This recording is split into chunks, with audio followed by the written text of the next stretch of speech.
Hi there, everyone. Welcome to today's event, the publication process. My name is Roxanne, and I'm this year's Wild Riders Volunteer Coordinator, just here to introduce today's event.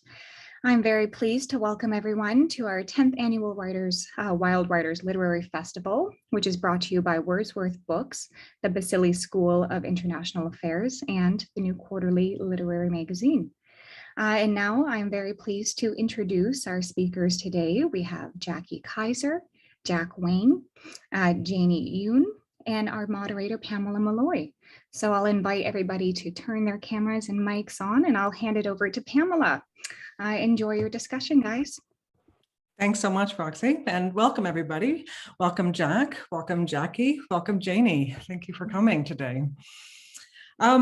I'm going to start, I was going to introduce you properly. We'll give you a little bit of bio. Jack Wang is the author of the collection of short stories, We Two Alone, which was winner of the 2020 Danuta Gleed Literary Award from the Writers Union of Canada. And he teaches writing at Ithaca College. So welcome, Jack. Janie Yoon is executive editor at Simon & Schuster Canada, and is formerly at House of Anansi, where she worked with best-selling and award-winning Canadian and international authors. Welcome, Janie. And Jackie Kaiser is president of Westwood Creative Artists, a Toronto-based full-service literary agency that represents a diverse range of writers in the book and publishing marketplace. Prior to joining WCA, Jackie was executive editor at Penguin Books. Welcome, Jackie. So today we're going to talk about the publishing process. We have Jack here as the author, and Janie was his editor on the book of the collection, and Jackie is his agent. So we have the kind of full cycle of the publishing cycle. But we're also talking about relationship, which is, I think, important for us to think about in the publishing process. So we've got a lot of material to cover. So we'll just start with you, Jack, and ask you to just talk about your publishing history. Sure. I'm sort of the poster child for the late bloomer when it comes to writers.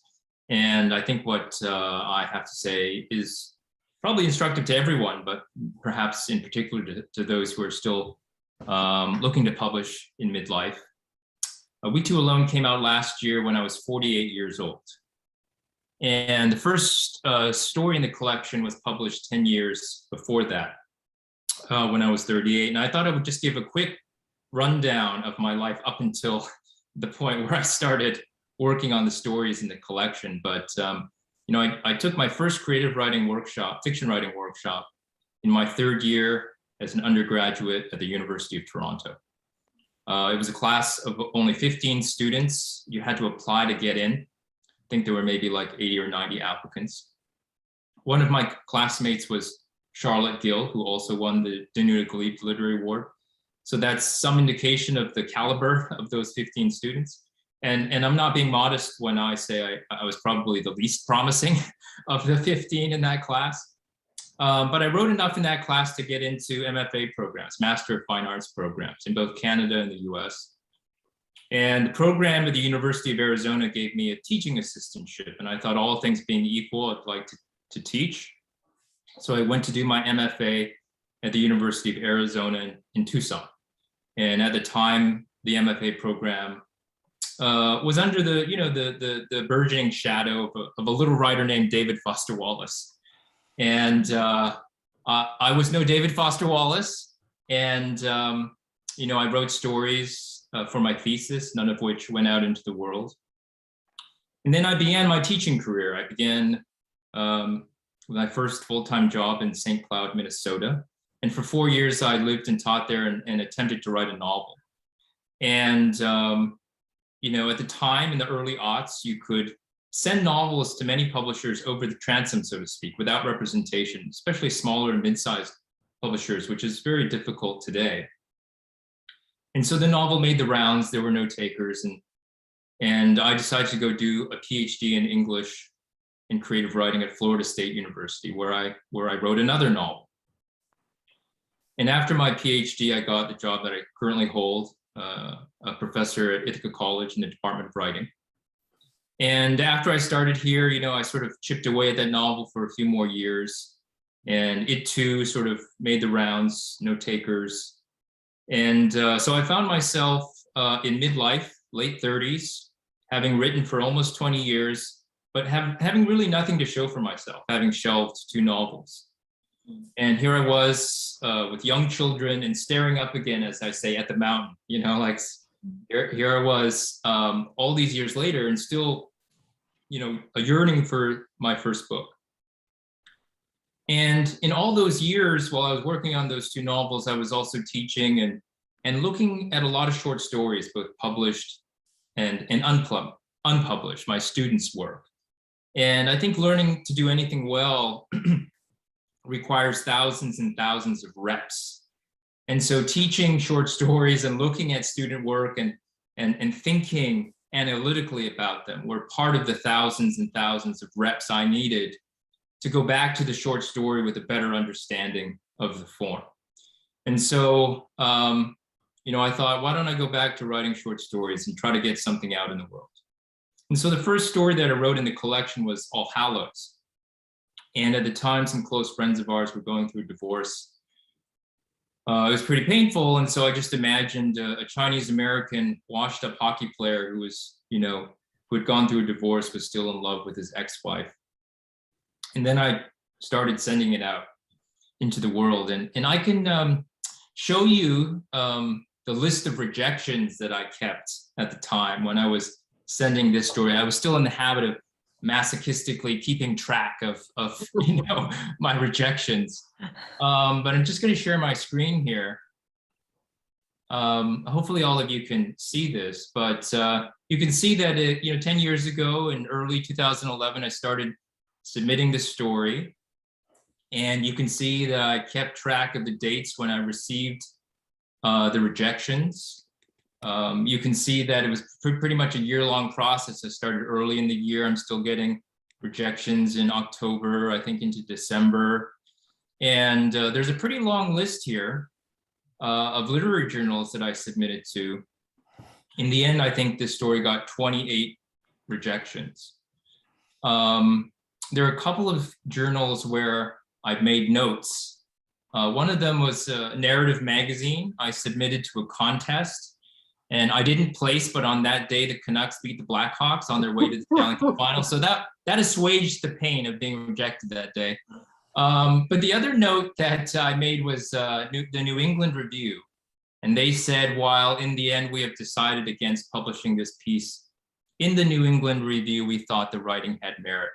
And I think that, of course, when you're trying to break into the world of publishing, you take encouragement wherever you can find it. And often when you get this kind of feedback from a literary journal, you want to maintain that relationship, especially if they invite you to submit again. And often when you start submitting stories, it's a good idea actually to have 2, because if somebody says, this isn't quite right for us, but we'd like to see more of your work, then you are able to immediately send something else as opposed to waiting 6 months or a year to write something else, by which time that editor might be gone or what have you. So sometimes it might be a good idea to have a couple stories ready by the time you go out. Eventually, this story was accepted by Joyline magazine. And then you'll also notice that this story was almost a year after it was originally submitted to the Michigan Quarterly Review, pulled out of the slush pile almost a year later. By that point, the story had already been published. So this story has the distinction of being the most rejected, but also the most accepted, because it actually got 2 acceptances in the end. But this is just a way of saying that when you're starting out, you don't necessarily have a lot of bona fides or a lot of laurels to rest on. It can be daunting to place that first piece. But in my experience, what happens is that success begets success, and that one publication helps lead to the next and the next and the next. And so for me, I started working on short stories. At the same time, I was working on another novel, and some momentum started to build. And the 2 really important things for me was getting shortlisted for the Commonwealth Short Story Prize. And their deadline is usually November 1st. This year's contest just passed. But I encourage people, in Canada especially, to consider submitting to the Commonwealth Short Story Prize. And then the other great boon for me was one of my stories appeared in the Journey Prize anthology. And it appeared originally in the Malahat Review, and then it was chosen for the Journey Prize. And I think that that's when my short stories really started to build some momentum. And I just wanted to say, after showing you all those rejections, I had a story published this year. It's actually from the collection, but it was published after the collection came out in book form. It came out in Brick. And in that case, somebody approached me and asked me for work. So that's sort of the trajectory. At first, you're nobody, right? And you're trying so hard to just place a single story, and everyone is saying no. But then at each step along the way, it got easier and easier to the point where people are soliciting you for your work. And so that is the kind of trajectory that I experienced over the course of those 8 or 9 years before the collection sold. Well, that really speaks to perseverance and patience, and really just kind of working the craft in the meantime. And I think I'll ask Jackie the next question, but I'll just comment before going there, is that we are one of the magazines the New Quarterly, that published your work. And it was one of those wonderful moments in our editorial board where there was 4 or 5 of us, and we discuss all the work, and sometimes you get one where we just go, yes. And there wasn't a lot to say, because The Night of Broken Glass was just so beautifully crafted, and we all just loved it, and we just we could tell that it had been worked on for a long time and had that craft so evident in the making of it. So I know why we published your work. So I'm going to ask Jackie, as someone who has to sell the work, what was it that really kind of caught your attention with Jack and his work? Well, I was looking back over the emails that Jack and I exchanged when he first approached the agency, and I do remember that Jack's query letter was one of the strongest that I've ever received. And I mean, I've been an agent for 20 years. I was an editor for 10 years before that. I was trying to think before this session of some of the other really good query letters I've received, and I can't think of too many other specific ones. I'm lucky, and I have had the chance to represent amazing writers, but there was something about Jack's query letter, and I know Jack is going to get to this a little bit later too. And partly it was just a sense of, it was personal, but it was also very confident in a calm way. It wasn't hypey. It just set out what he was looking for an agent to represent, and it, in a very matter-of-fact way, described the book, the stories in the collection. It acknowledged that it isn't easy to sell short fiction. I think it did, or at least that I had previously indicated that I wasn't taking on many new clients in fiction. But and then he, in a very sort of unhypey way, cataloged some of his credentials, and there was just something about it that made me respond immediately, which is not tremendously often possible. So I noticed that Jack wrote to me on, I think it was October 9, which is a crazy time to write an agent, because it's the busiest season of the year, and normally I would say steer clear of that. But if you have the right project, I guess it's just fine, because I wrote back to him on October 9, and I had already read the sample story that he sent me and had loved it. And I said in that email to him, I find myself turning down almost everything I receive these days, but that is apparently because I've been saving a spot for you. You know, I was just pretty blown away by the combination of the query letter, which was, you know, kind of like, you know, a 10 out of 10.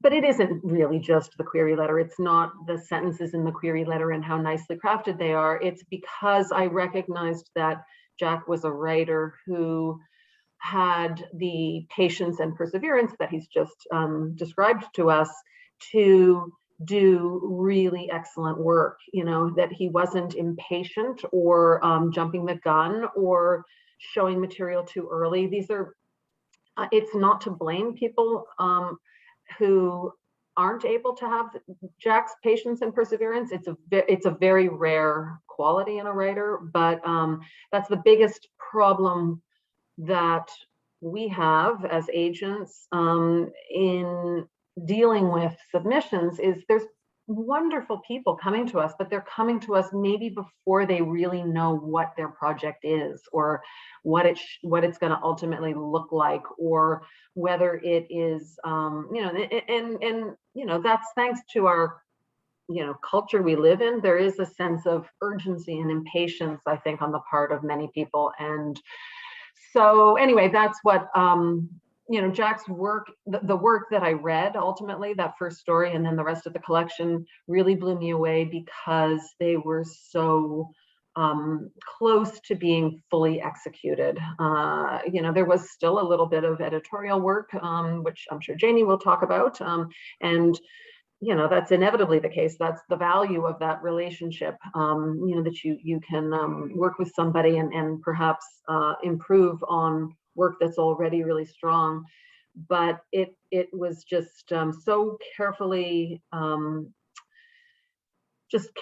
conceived, this collection. And yeah, so I'm not saying everybody has to wait the 10 years, you know, work on something for 10 years before submitting to an agent, but there are advantages to that. I always think, you know, slow and steady wins the race. You know, just keep on. It's really all about the work itself in the end. It's not about selling your book in a cover letter per se.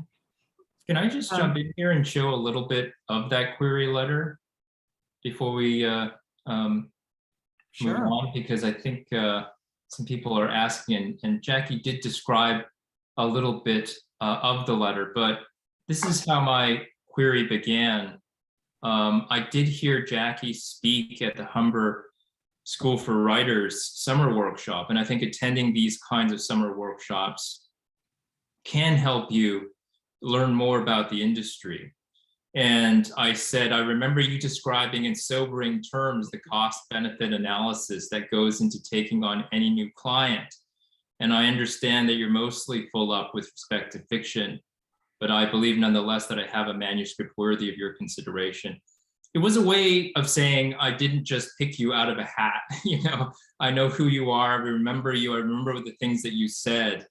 And nonetheless, even though, you know, you say you're not taking on much new fiction, you know, I want to submit to you.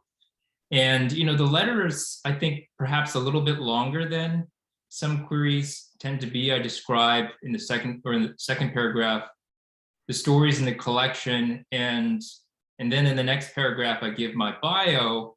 And I think the thing that I want to say is that anyone can learn from going online how to write the format of a query letter, you know, to learn the format of a query letter. But this query letter in essence took years to write, because in order to list these credentials, I had to be patient and publish those stories and be nominated for awards. That's the part of a query letter that's really hard. That's the part you have to be, you know, patient about, is to establish those bona fides, and that's the part that you can't rush. You know, I also got a fellowship, you know, to the University of East Anglia, Norwich, all these sorts of things that I could then mention. You know, we're in those intervening years after publishing All Hallows. And I just want to give a shout out to you, Pamela, and all the editors of literary journals who do the yeoman's work of trying to discover new talent, you know, all the hard work of that. And in your case, I don't know if you remember, but I actually submitted another story, The Valkyries, first, which wasn't accepted, partly I think because it was quite a long story. But you established a relationship with me. You invited me to submit again. I was also astonished that you gave me editorial comments, as I think you do to most of your writers. That's an astonishing commitment to writers, to give them editorial feedback. Mostly it's just a form rejection. So the work that you do at the New Quarterly is astonishing, but that was an example of how I followed up. And then you took the next story. So, when an editor opens a door like that for you, do what you can to step through that door. That's a really good point, and I think it's probably not something that writers don't think about, is that one story, if I get excited about a story and then it's been published elsewhere, right. Do you have another one? I'm eager, like, bring it to me, and it has happened where they haven't had anything, or I'll get back to me 6 months later. So thanks for sharing that query letter. And I think it is really important that, like, the patience and perseverance that in this kind of environment is not kind of common, I think. So Janie, we'll bring you in. Oh, sorry. It's okay. Go, let Janie talk. Well, I want to talk, and it may be a question that Jackie can speak to as well. The wisdom is that collections are really hard to sell. So, you have Jack, who, as he calls himself, a midlife writer, who comes and he's got a collection of short stories, which is always the hard sell. So, Janie, do you want to speak to what you were attracted to when you were presented with why you accepted? Well, I will have to give a shout out to my former employer, House of Nancy Press, because they were very pro short story collection. They have an imprint called Astoria, and in fact, I think Glorious Frazzled Beings by Angelique Lalonde is on the Giller Prize shortlist, and it's on that imprint. And the first book that won the Giller Prize for Anansi is Hell Going, which was the story collection by Lynn Cody. So, what's challenging for a literary editor is that story collections are often very hard to sell for reasons that continue to be kind of mysterious. So, for a publishing company to have as part of their mandated, committed program the development of story collections as acknowledgement that it is, a wonderful form in and of itself, and often that it is a way for writers to develop, right, as part of their overall oeuvre. That story collections are often the sort of gateway to a novel, as you saw from Jack's cover letter, that he was also working on a novel as well, because the form is sort of shorter, and because of that sort of limited amount of sort of real estate, it poses challenges in and of itself in terms of developing something that is fully formed, that feels like, and this was the thing about reading Jack's work, is that every story felt like a novel in and of itself when you read it, and also felt like it could be turned into a novel too. And that's hard. That is hard to do, to feel that sense of full development in a story, in and of itself. I think that, what very much attracted me to this collection is that, in Jackie's letter, which I think is based on, Jack's letter, is that I think it's, I will say that from a publishing perspective, if a story collection has a strong central concept from which to sell it, like a novel, it makes it so much easier in a publisher's way of sending a messaging to the readership.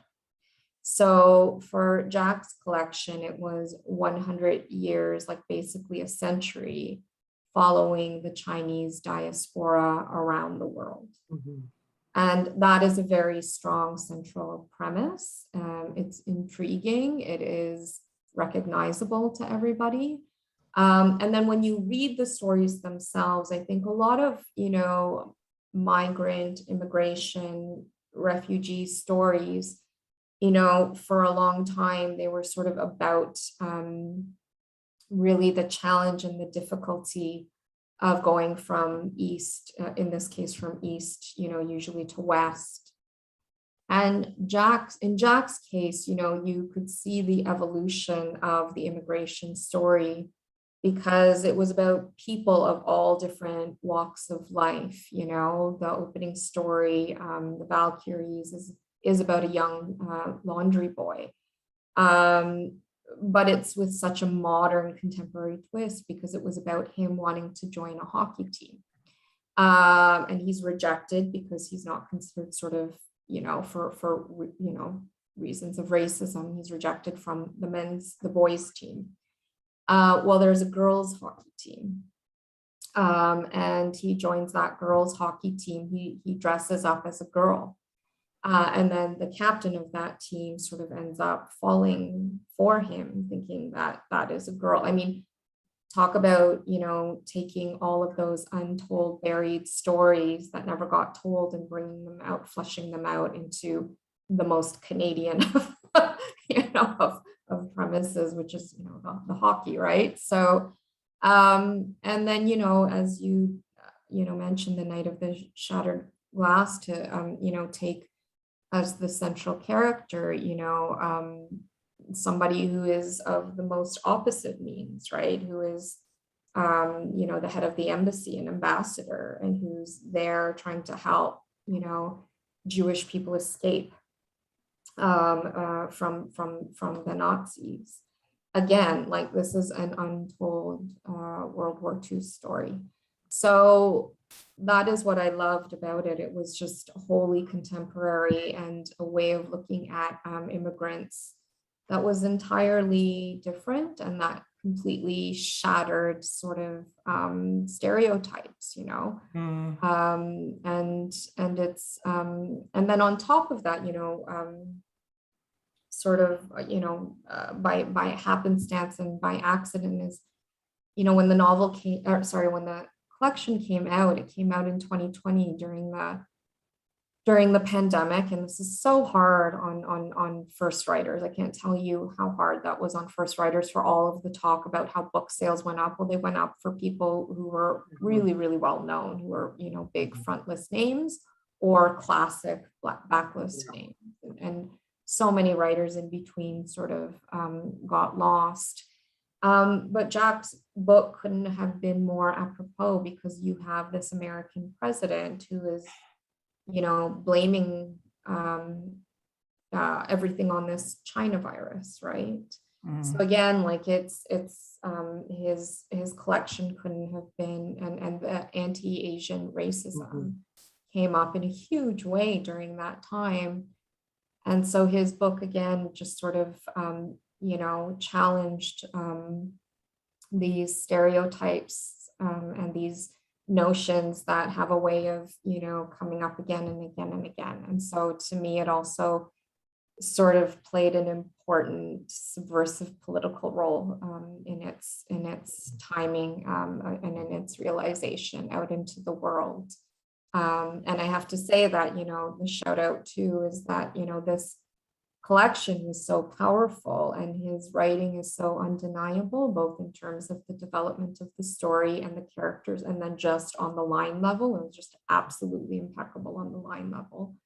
That, Harper Via, bought rights for the US, and they don't buy story collections, big US company like that. So that is also a testament to Jack's writing, to Jack's vision, to his stories, and to his characters. And I will say one last thing, that this was one of the least amount of editorial work that I ever did on a book, especially by a debut, because it's true, like, often, it's very rare to have a writer like Jack who is so committed to the craft. I think that year for me, it was Jack and Jill. It was Jack Wang and Jill Adamson, who are, my like they're so dedicated to the craft, from the sort of macro to that micro sort of on the line level. And I think I gave Jack some very specific comments for the first story. And then for the last story, and specifically, I think it was the way the last story ended. It wasn't, and then everything else was very small line things. And then the one comment I made is, you know, as a collection, you've got sort of 100 years here, but there's this part in the middle, like I think it was the 50s, 60s, 70s, where there was a bit of a hole just time-wise. So in terms of the concept, like, you know, all I said was, you know, we can publish this as is, honestly, like without any edits. Nobody would even notice, like only the finest, you know, eye.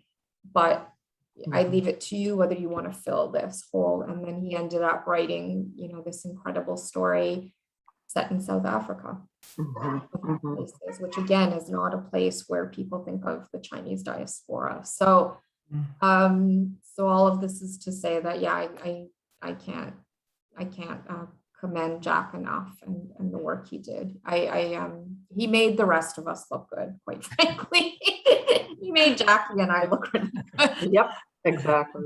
I'm just going to jump in here and just say that if anybody, we're going to have questions from the audience in about 15 minutes. So if anybody has questions, just put them in the Q&A and we'll get to them. So I meant to mention that earlier, and we'll try to get as many questions as possible. Jackie, did you want to jump in here? Well, I'll just add, yeah, like I am very, very careful about taking on any fiction. And I think maybe what Jack was referring to in my Humber talk was, you know, it can take 2 years to sell a novel, a good novel. You know, there's no business reason to take on new fiction, particularly. But we do it because we just, you know, we do it when we feel really, really strongly about something and that we can help someone find publication. But and short stories, you know, I mean, there's just, it would have been difficult for me to find a fiction submission that I would have responded to that quickly, but a short fiction collection, almost impossible. But I think it is, Janie was kind of speaking to this, the ambition. Definitely the fact that the stories are linked conceptually and that there was an order to them. You know, sometimes we talk about it with collections, whether this is essays or short stories, you don't want to, the stories should have a particular order, ideally, so that it feels like this collection has a beginning, a middle, and an end, you know, that there's like a logic to how one leads to the next. That's an ideal scenario, as opposed to, you know, here's a bunch of things that I've been working on, let's put them between two covers. And anyway, the thing that we haven't really talked about yet is all of the research that Jack did for each of these stories. And Jack, maybe you can talk about that. Like, I think, you know, the number of books you read to write any one of these stories, you immersed yourself historically. It's all invisible to the reader. He never shows, you know, the kind of scaffolding of these stories, but he did his homework. And I think that, you know, there are shortcuts, and there's a lot of writers who are successfully published who take shortcuts, but it's not, you know, that's a much, this is the real thing. And that's what I could recognize instantly. And that's what the literary journals, I think, recognized, and why they published him, why the Commonwealth Prize and the Journey Prize acknowledged his work, why Janie wanted to publish it. So, you know, I think that, anyway, do you want to talk a little bit about the research, Jack? Well, I won't say too much, only because I want to give Pamela a chance to ask a couple more questions, but I will say that I feel like, you know, my agent and my editor made me look good. And I think that your suggestion, for example, to add a story to the collection was not at all a minor one. I think it was a very significant one. And I think that without adding a story, I'm not too sure the collection would have achieved the success that it did. And to the point about research, I did have to do a lot to write that story, which is called Everything in Between, about South Africa, because I haven't lived there. I've never, in fact, visited South Africa or even been to the continent of Africa.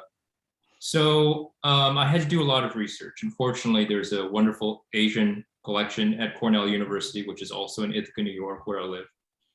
And so I had to immerse myself in that world and do a lot of reading and a lot of research to execute that and virtually all the stories.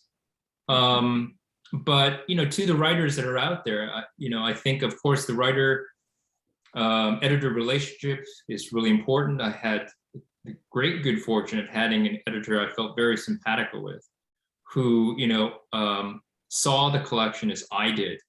And that's part of the agent's job as well, to know the right place to take your work to. I think the agents, aside from the fact that you need an agent to approach some, certain houses, the agent's job is to have relationships with these people and know how your work is likely to be received by these people. And your agent is not just there to cast a wide net and and to throw your collection at the wall and hope it sticks, but to over an agent's many years of experience, they've cultivated these relationships and they know the right places to submit your work. So I'm grateful, to all of you for playing a very instrumental role. None of this would be possible without all of you. I think I think the research part is really an interesting one, and just to go back to that for a second, because I do think it kind of speaks to the kind of perseverance, the hard work, the craft that is really critical, and it really shows because reading through your collection, as I did, I admitted to sitting by the fire and spending an afternoon rereading the stories, calling it work a couple of days ago, but you inhabit all of these various worlds in such a deep and profound way. I know this is not Jack's lived experience he's putting here, and it is seamless, and it is there is no scaffolding. So I think if we're talking about to writers out there who are wondering how to push their career forward, that is part of the hard work. And if we're talking about inhabiting other worlds, you have to do it fully and thoroughly and with confidence. So I think that is an important point to think about in terms of the process. You've also talked. Sorry, can I? Yep. Real quick. I don't want to say too much about research, but there is an essay called Late Bloomers that appeared in the New Yorker, written by Malcolm Gladwell. And he talks about how, we tend to associate genius with precocity, but some artists do their best work when they're young and some do their best work when they're later, in their later years. And his example was Jonathan Safran Foer, who published at 19, versus Ben Fountain, who published at 48. And that's why 48 as an age in my mind it always kind of hovered, because I'd read about Ben Fountain. And speaking of research, Ben Fountain, his first story collection was about Haiti. And he went there 30 times to do research. I mean, imagine going to your wife and saying, I'm going to go for the 26th time, the 27th time, the 28th time to Haiti to research my first book. And so one of the interesting conclusions from Late Bloomers is that every late bloomer is a love story. He says that every late bloomer is a love story. You need that support to sustain you, over all of those years. And I had that support, in the form of my wife, my kids, my family, and, the literary, my friends that I met in graduate school and so on. I hope people aren't just alone in their writer's garret, that they're seeking that support, because it is a long road, and I like that idea that every late bloomer is a love story. That's beautiful. I like that. We're almost up to our question time that we allotted for it. We allotted 15 minutes, but I do want to talk about well, there's two things. I want to talk about relationships and trends, and I'm not sure if you can combine that into one question, but I think that did the relationship, you spoke a little bit about this in terms of how this sort of ecosystem works. Jackie, when you signed Jack on, are you thinking of it as a relationship, or are you thinking of it as a book, or how does that kind of work? You know, you're signing with people, but also their work. Yeah, it's a very, very personal business. And I think what's difficult sometimes for writers who are looking either for an agent or, you know, directly for a publisher, it's hard to understand that someone who approaches me might just not be the right writer for me. I might not be the right agent for them. And so I think many editors and certainly agents are not just looking for what might be a great book out there in the world, but they're looking for something that makes sense within the kind of, I guess you could call it a curated list. You know, for a publisher, it's certainly a curated list that has some kind of an identity. And you know, when agents are starting out, maybe there's a little less of that identity, but certainly I think it's the case then too. So first and foremost, the writing and the writer's kind of place that they want to occupy in the literary landscape should feel like it syncs up with what the agent knows and does. So when I'm looking at something, I'm thinking, okay, do the editors who I know and love, are they going to be receptive to this? So I'm not the right agent, and I say this on our website, I'm not the right agent for a thriller, I'm not the right agent for crime, I'm not the right agent for science fiction. Like I just don't do, it could be, you know, the next giant bestseller in one of those categories. I wouldn't recognize it and I wouldn't know what to do with it. Like nobody would the editors wouldn't trust me. So, I mean, I think that speaks a little bit more, I suppose, to my relationships with the editors, but I'm always looking at, if I'm going to represent somebody, I'm looking at it as a long-term thing. And I think publishers are too, and sometimes I say this to clients, it's not really worth it for a publisher to publish one book if they think you're going to leave after that one book, because there's so much work to do to train you how to be a writer on their list, you know, to teach you how, you know, the publishing process works, and to, you know, you're developing relationships with publicists. They're introducing you out into the world with media. They're making that investment, hoping and assuming that you're going to continue to write and that they're going to be able to continue to publish you. It doesn't always work out that way, and that's fine. But we certainly, I certainly personally approach things that way as well. And, you know, there are people who I can quote, but I won't tell you who they are, who say, like, I don't want to have an agent who I wouldn't want to have around my dinner table, or I don't want to work with an editor who, you know, I wouldn't want to introduce to my, you know, children and spouse or whatever. You know, it's just, it's a very personal business. It's a very, it's challenging. Even, you know, you get that first, and I think I probably said this to Jack, you get that offer, pinch yourself. You know, it doesn't get much better than that moment when you sign that first book contract, because it continues to be hard work in a slightly different way. So you wanna really like the people you're working with. Yeah, I'm just looking at our Q&A. We've got some questions that are starting to come in here. Okay, thank you for this encouraging and illuminating panel.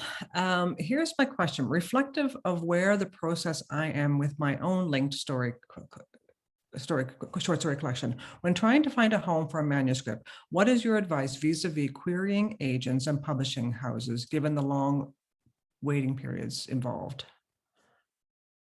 So I think this is a question about simultaneous, maybe? The story's been published in literary magazines, I think is really the question. I don't know if they can respond to that, but that's the first thing to do, is to seek publication in prestigious literary magazines and work on those credentials so that you can write a cover letter like Jack's. Yeah, I was going to ask a question about whether or not literary magazines factored in your decisions, but Jack sort of started us off with that. Thank you, Jack, and you're confirming it though. I think it's like, you know, it's the thing is that when a writer is entering into the world of publication, it does go from art to commerce. And so it is like applying for a job. It's like having a cover letter for a job, and it's like listing your, like where you're published is like saying, this is where I've worked and why I'm appropriate for this position in some ways. So in that sense, like if you think of it that way, in a more almost clinical way, that's why those things make a difference, because, you know, certainly the concept is very strong, you know, of Jack's collection was very strong. So right away, you know, in one sentence, I'm thinking now as a publisher who's thinking about how do you get this book out into the world and get people who are very busy and distracted to pay attention to it. So the concept is very strong, and as I said, quite provocative. And then on top of that, you know, when you're thinking, okay, we have to first sell this into the industry, which means to booksellers and to media, to, you know, that part of the awards, juries, like that part of the industry. So, you know, if this writer has shown that they've that this body of work has also been acknowledged in other places, you know, that again helps it stand out compared to other debuts that may not have that. And then when you're selling out, when you're hoping that the media will sell it out into the world, and that the bookseller will sell it out into the world, that messaging sort of goes straight through to the reader, you know, and you hope that they pick it up. And that's also where blurbs come in. I hate blurbs because I hate asking for them. Because you're like, oh, can you do me a favor? But and everyone's so busy. But, you know, if you've got a lot of different writers, you know, blurbing it and endorsing it, then again, that's another sort of part of the industry of, you know, people within the industry helping to sell the book out, you know, to readers who, you know, may like, you know, Emily St. John Mandel, you know, and if they love her work and she says, you know, this is worth picking up, and that it's another form of kind of word of mouth, but from writers as well. So, so all of those things help, you know, but for a story collection, you know, if you've got the collection together, then I think the big thing is, you know, and maybe you're still working at the same time at trying to get individual stories, you know, published. So, you know, maybe the bio part is not, you know, quite as robust. Then the big thing is, you know, have a strong concept for the story collection. Like that can help a lot too. They're sort of, they both go together sort of hand in hand, I would say. Okay, thank you. Can I chime in a little bit here? Just really quickly, if you have a collection and it's done or close to being done, aside from, you know, trying to publish the pieces individually, sometimes there are contests that you can enter both in Canada and the US where you can sort of bypass the query process if you wanted to just submit your work. And there are many reputable contests.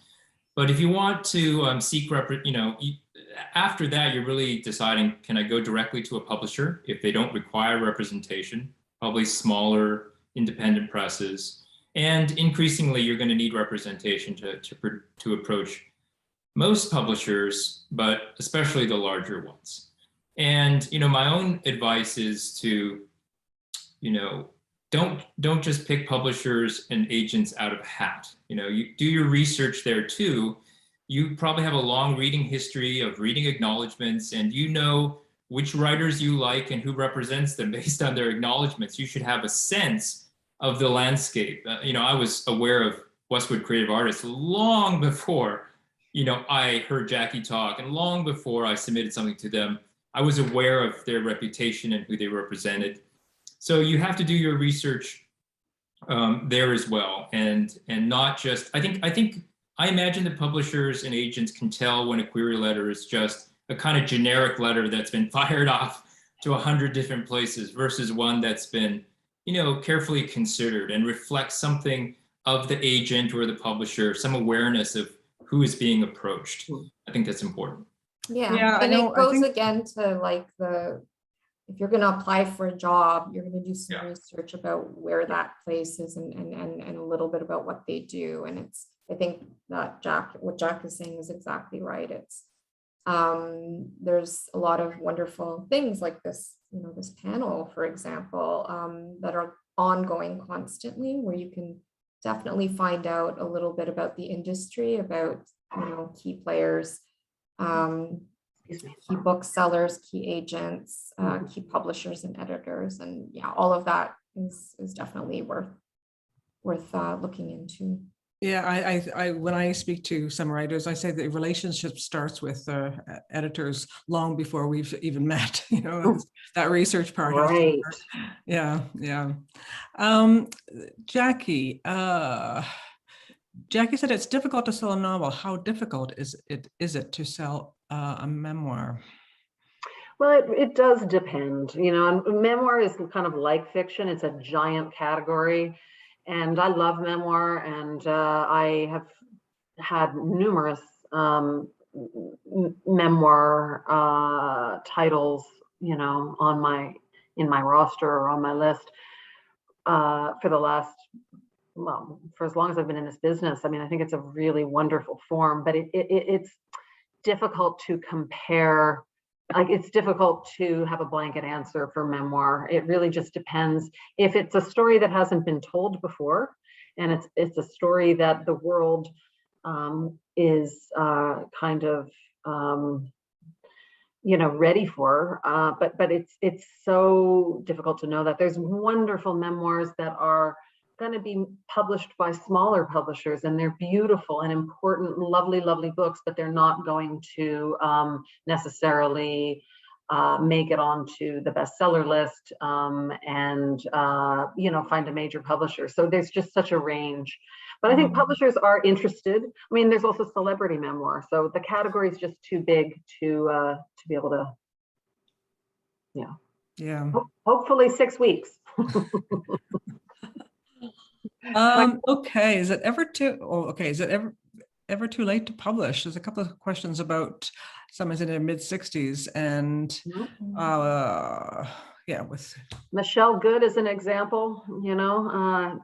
That book has sold a giant number of copies. I'm not her agent, but I know it's sold a giant number of copies, and so there's an example. Yeah. Quick one, Jackie, you said October is not a good month to send. What is a good month? What is a good time? I do think really early January can be good, but I guess the real answer to that is when your material is ready. And I say the same thing to my clients. Sometimes my clients will send me a note and say, I'm almost done, how busy are you? When do you want to receive it? And it's respectful and kind of sweet that they would ask, but really the only time I want it is when they're ready, when it's actually done. And there's the kind of idea that you finish it and then you put it away for 2 weeks and then you read it again, rather than finish it and send it to your agent or editor. That's a good one, because usually it isn't really ready, and we understand that. I mean, the most successful writers are often fairly rough first draft people. I mean, it's not like, but I guess what I would say is the further you can take it in terms of realizing your own vision for your book and making sure you've read it out loud and you've worked on every sentence and every, there's no little formatting issues, you've really, like, it's perfect in your mind, and then you put it away and then you read it again, and if you think that's as far as you can take it, then you go. But if you're excited about it, just so excited about it, and you're really eager and you think, oh, I'm having so much fun with this, I can't wait to share it with my agent or my editor, or I want to send it out there in the world because I think I have this great idea and somebody else is going to like scoop me if I don't get this published right away. It's probably too early. You know, you really, and though it has to be basically in the form where you think it's ready to be published. And then it's okay if it isn't, you know, that your editor will want to work with you on it.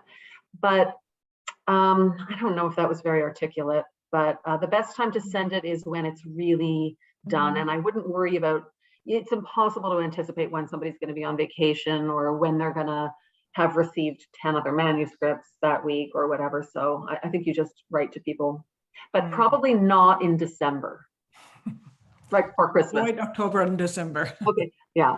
I have a funny story, but I won't tell it because we have 2 minutes left. Yeah, well, I would just add that, you know, it's about taking ownership of your work. You know, the writers that I love the most are writers like Jack, who know every single word, like everything is considered very carefully.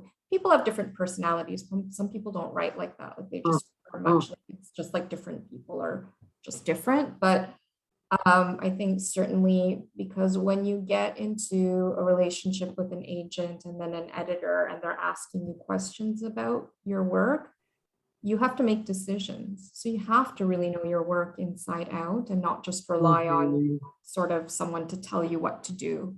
That's not a good idea, I think.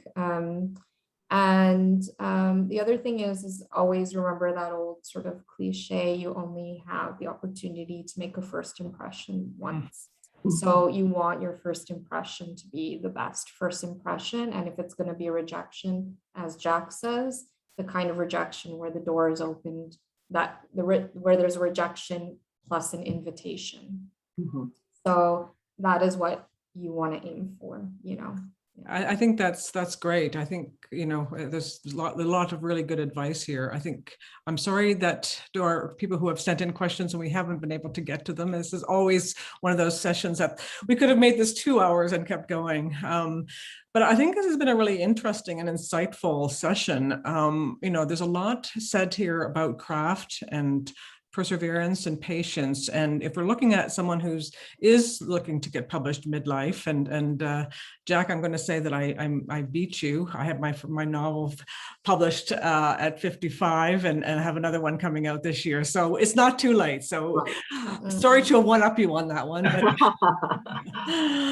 But I think that's really important for us to talk about things around craft and relationship and research and knowing, you know, and subjectivity. You know, there's some that Jackie may not be the right person to, but it doesn't say that your book is not going to be published. Exactly right. Yeah. I think, you know, maybe you don't need an agent. Maybe you can go to a smaller press if your book is something that's more of a niche that is you know, true. they're doing the small presses are doing beautiful books that don't require an agent. So I think, you know, there's a lot of things that we talked about here that I think really, hopefully will let people go away and really think that there's a lot of possibility here. Work hard, research hard, and wait one day. Patience, perseverance. And try and have fun.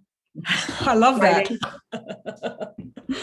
Yeah. Okay, well, that sounds like a really good note to end on. And thank you for being so open and generous with your time and your answers. I think this is recorded, and I think for people who've actually been here, they might want to go back and see the recording again, because there's lots of really interesting things. So thank you, Jack and Janie and Jackie. Thank you. Thanks so much. Thank you. Yeah. Good luck, everyone. Hang in there. Absolutely.